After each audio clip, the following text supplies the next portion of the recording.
it does seem to me that it's important to put this whole discussion into a much longer term framework of thinking.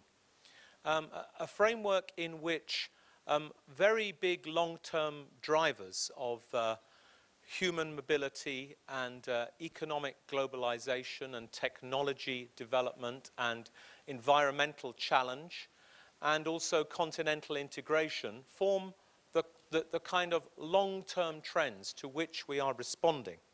So what we're going to do now is I'm going to ask the conference moderators to give some very succinct feedback, and I'm going to ask Mr. Frattini to comment on what he hears.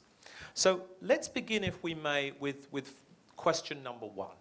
And question one is, what are the main recommendations, perhaps 3 recommendations, that came from your mini-conference that you would like to share with the rest of the audience? And Anastasia, if we may, we're going to begin with you. Oh, thank you. Thank you very much. Well, we talked about an awful lot, except nobody got to talk in the afternoon except the speakers. First of all, we acknowledge that urban repopulation, in terms of urban repopulation, you're talking about migrants in a globalized world. So there is a direct link to begin with between integration and regeneration.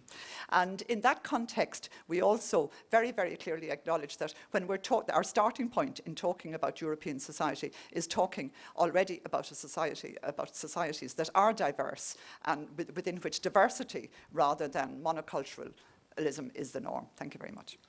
Anastasia, thank you very much indeed. So it sounds like right at the end there, you dealt with the issue of dealing with power, and that seems to me to be very important. I'm going to ask John and then Richard and then Beata to continue, and then Mr. Frattini, I'll be asking you to comment. So, John, your group looked at education and youth. What were the 3 main recommendations that came from your group? We did, and I'm afraid my greatest challenge is not so much reporting back on 2 hours of complex discussion. My biggest challenge is reading my own writing. So a recommendation on a primary focus on preschool, because sometimes it's not giving enough attention, would be one of our suggestions. Thank you. Richard, your group was looking at employment and equal opportunities. What are the 3 top recommendations from your mini-conference? Well, thank you, Greg. First of all, I'd like to say that I applaud the way this conference has been run, in the sense that it's ending in practical considerations and follow-up work, because I think that's really essential. It's not just an academic exercise. And I hope these things will be followed up, as I'm sure they will be. And I think that maybe we should consider setting up a special office, or at least designating one person in each EU office, information office in each member state, and national governments could do the same, to assist particularly migrants, but everybody, in applying for EU funds. The process is not always easy, and as I said to my group, these are public funds, it's public money, therefore there have to be the right financial safeguards, therefore it is somewhat difficult to make these applications, but assistance should be given to people to do this. So those are the recommendations. Great. Thank you very much indeed, Richard. And last but by no means least, Beata, you chaired a mini-conference that looked at dialogue and participation. Yes. What were the 3 main recommendations from your mini-conference?